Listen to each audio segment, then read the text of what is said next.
Hoje eu vou te mostrar o jogo mais pesado que existe. E o mais louco dessa história é que fui eu que fiz esse jogo. É um jogo muito fácil, muito simples de jogar. Mas o problema dele é que ele tem várias piadas que são engraçadas e algumas, pra não dizer que é a maioria, que são extremamente complicadas. Vamos dizer assim, no mínimo. É um jogo que você consegue jogar até com mais de 10 pessoas. O difícil é você encontrar mais de 10 pessoas que vão jogar esse jogo e não se sentirem ofendidas. Se você tá curioso pra saber que jogo é esse e como que eu fiz, espera aí até o final que você vai ver. Deixa o seu like nesse vídeo, se inscreve no canal, ativa o sininho e comenta aí embaixo se você quer que a gente jogue esse jogo. Meu nome é Juan e você tá no canal Conversa Fiada. Estava eu em meados de 2013, 2014, com meus 15 anos de idade. Eu tinha um grupo de amigos que a gente brincava, zoava com muita coisa. E nessas brincadeiras um dia eu descobri que existia um jogo no celular que você baixava e era gratuito. O nome desse jogo era Evil Apples. Traduzido seria tipo assim, maçã maligna, alguma coisa assim. Mas esse jogo tinha um problema, ele era totalmente em inglês. Então se você quisesse entender o jogo, você tinha que ter o mínimo de conhecimento de inglês, pra não dizer que você tinha que ter um nível intermediário avançado. Porque algumas expressões que o jogo usava eram expressões muito específicas que só quem é nativo da língua conseguiria entender todas elas perfeitamente. Mas mesmo assim, o pouco que eu entendia do jogo, eu me divertia. Só que o jogo tinha vários problemas. As regras não eram muito bem definidas, o jogo era gratuito, mas você tinha que pagar um monte de coisa pra conseguir benefícios pra jogar, e o número de cartas que esse jogo tinha era muito pequeno, então as possibilidades de você fazer graça também eram pequenas. Mas enfim, a vida seguiu, eu joguei um pouco esse jogo, mas eu enjoei rápido porque ele era muito complicadinho, essas coisas chatas dele. Um tempo depois, um amigo meu comprou um jogo chamado Cartas contra a Humanidade, que era um jogo físico, né? Você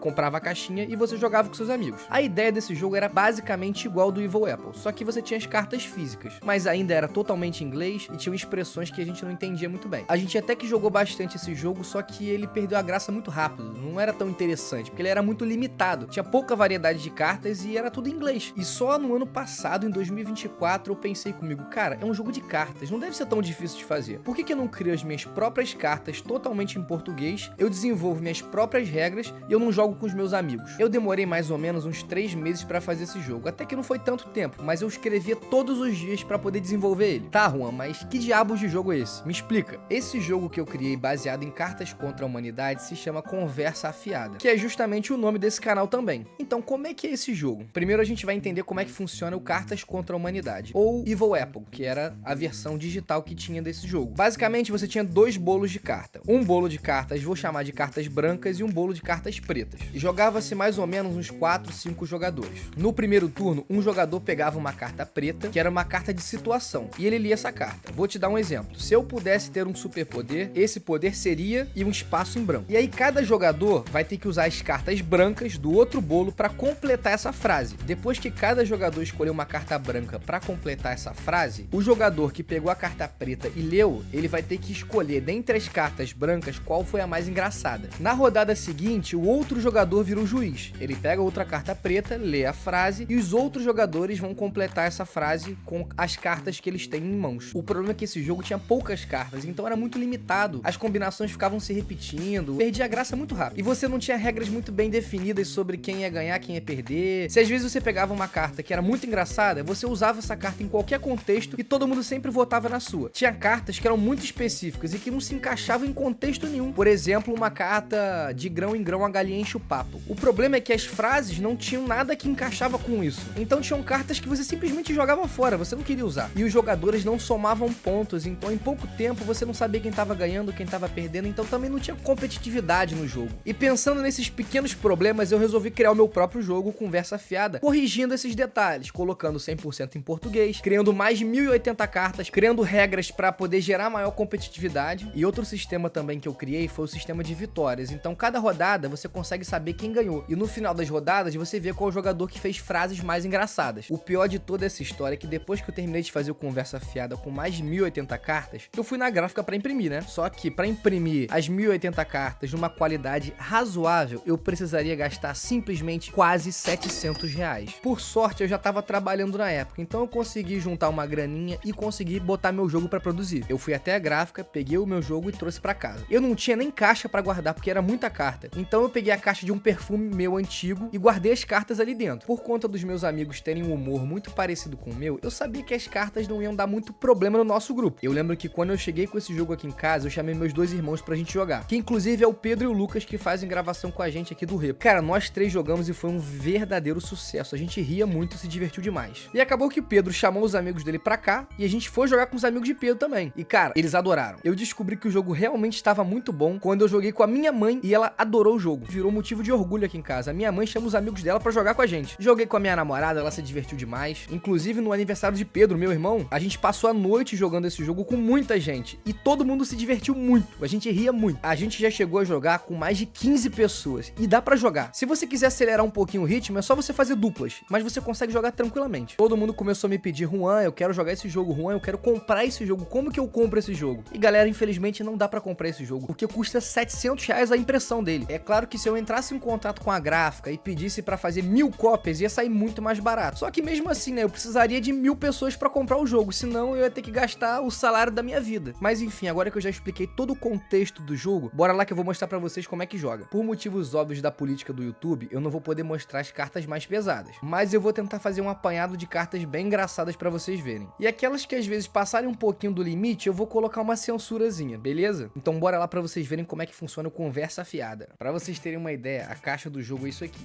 Ele tá na caixa de um 2-1-2. Você vê como é que tem tanta carta aqui dentro. Ó a grossura da bichinha. Doideira. E como eu já expliquei pra vocês, a gente tem as cartas pretas, que elas dão uma situação, são cartas de contexto, e a gente tem as cartas vermelhas, que elas servem pra completar essas frases, né? Completar esses contextos. E a frase formada que for mais engraçada e também tiver um pouco de sentido, ela ganha. Eu peguei um bolo de cartas aqui aleatório, de cartas pretas e vermelhas, e eu vou simular um jogo pra vocês. Eu não sei que tipo de carta vai sair aqui, mas se sair alguma carta um pouco pesada pro YouTube, eu vou dar uma censurada. Vamos supor que eu tô num grupo com 4 pessoas, e tá na minha vez de jogar. Eu vou pegar o bolo de cartas pretas e vou puxar uma carta que eu não sei qual é. E eu vou ler em voz alta pra todo mundo. Ontem recebi um e-mail estranho oferecendo... Tananã. Cada jogador vai ter 5 cartas vermelhas na mão. Ele tem que escolher uma das suas 5 cartas para completar essa frase que eu acabei de ler. Vamos dizer então que todos os 4 jogadores restantes já escolheram suas cartas. E elas estão aqui na minha mão. Eu vou pegar todas elas sem ler e vou embaralhar. A gente faz dessa forma para não influenciar nosso voto. Porque se alguém estiver ganhando várias rodadas, eu vou tentar não votar na carta dele. Então o ideal é você não saber qual é a carta do seu amigo. Cartas embaralhadas e agora a gente vai ler. Ontem recebi um e-mail estranho oferecendo fim das cotas raciais. Ontem recebi um e-mail estranho oferecendo pastel de vira-lata. Ontem recebi um e-mail estranho oferecendo freira fogosa. Nessa hora, todo mundo vai discutir um pouco sobre as respostas. E a carta que a maioria votar vai ganhar a rodada. Vamos supor que na rodada votaram em pastel de vira-lata. Foi a carta vitoriosa. O jogador que colocou a carta vitoriosa, que no caso é pastel de vira-lata, ele vai se identificar e ele vai pegar a carta preta que ele ganhou e vai guardar com ele. E no final das 5 ou 10 rodadas, aquele jogador que tiver mais cartas pretas ganha. O legal é que você pode jogar isso com bebida também. Aquele jogador que botou a pior carta, ele tem que beber. Ou aquele jogador que ficou em último em todas as rodadas, ele tem que beber alguma dose também. Ou ao contrário, aquele jogador que tá ganhando muito, ele tem que beber. Encerrando essa rodada, é a vez do próximo jogador. Por que estou com dor no meu corpo inteiro? Transei gostoso. Chá de calcinha. Engoli uma quantidade razoável de sêmen. Mantive dieta à base de tijolos. Os médicos descobriram que a cura para o estresse é abrir uma quitanda que venda somente fruta podre. Os médicos descobriram que a cura para o estresse é Jorge Amado. Carnificina. A cura para o estresse é discutir com Deus. Homem branco gosta de racismo ao contrário. O homem branco gosta de guardar fezes dentro do freezer. O homem branco gosta de Suzane von Richthofen e de conquistar a paz através do ódio. Rapaziada, primeiramente eu quero pedir desculpa a vocês por toda essa bagunça aqui atrás. A questão é que só depois que eu editei o vídeo eu percebi que tinha um comentário muito importante que eu tinha que ter feito. Então eu tô passando aqui agora rapidinho pra falar pra vocês o que é. Vocês devem ter percebido que as frases que eu acabei de falar se encaixaram muito bem. E muitos de vocês devem estar pensando em duas possibilidades. Ou que eu dei muita sorte e as cartas vermelhas que eu peguei coincidentemente encaixaram muito bem com as pretas. Ou que então antes de gravar eu escolhi quais cartas pretas eu ia usar e as vermelhas também. A questão é que isso aí é tudo mentirada. Eu puxei cartas aleatórias do bolo vermelho e puxei cartas aleatórias do bolo preto. As frases só se encaixaram porque eu fiz o jogo ser assim. Tá bom, Juan, tá bom. E como é que você fez o jogo ser dessa forma? Eu vou dar um exemplo muito claro pra vocês. Meu ritual diário que ninguém sabe envolve recarregar um fuzil 762 utilizando a ponta do pênis.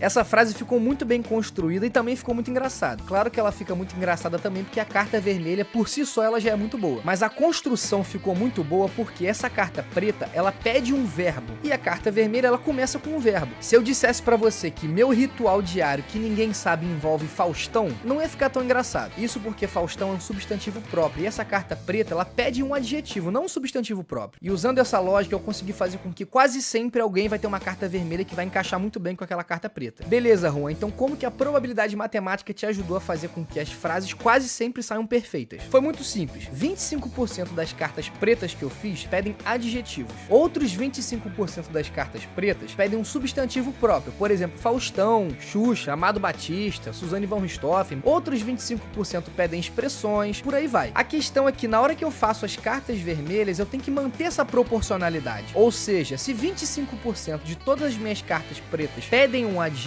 consequentemente, 25% de todas as minhas cartas vermelhas tem que ser um adjetivo. E como cada jogador começa com 5 cartas vermelhas nas mãos, é quase certo que eles vão ter pelo menos um adjetivo, pelo menos um substantivo próprio, pelo menos uma expressão e por aí vai. Então a chance dele ter uma carta boa para completar uma carta preta é muito alta. Isso faz com que o jogo seja muito divertido e fluido. É um jogo muito simples de jogar e que qualquer pessoa consegue. Se você for jogar com um grupo de pessoas que é um pouco sensível, é só você escolher algumas cartas que são mais pesadas e você, antes de começar a partida, você tira. É basicamente esse o Conversa Fiada. Rapaziadinha, se vocês quiserem, eu posso me juntar com os meus 2 irmãos e gravar uma partida de Conversa Fiada pra vocês. É só vocês deixarem seu like aí, se inscreverem no canal e comenta aí embaixo se vocês querem uma partida de Conversa Fiada. Quem sabe isso aí não pode virar uma série do canal pra vocês verem as cartas do Conversa Fiada e ver a gente jogando na prática de como é que funciona. É isso, eu fico por aqui, um abraço do Juanito, e se você quiser se divertir também com outros vídeos do canal, eu vou deixar aqui pra vocês assistirem o Repo, que eu gravei com os meus irmãos e é muito engraçado também. Valeu!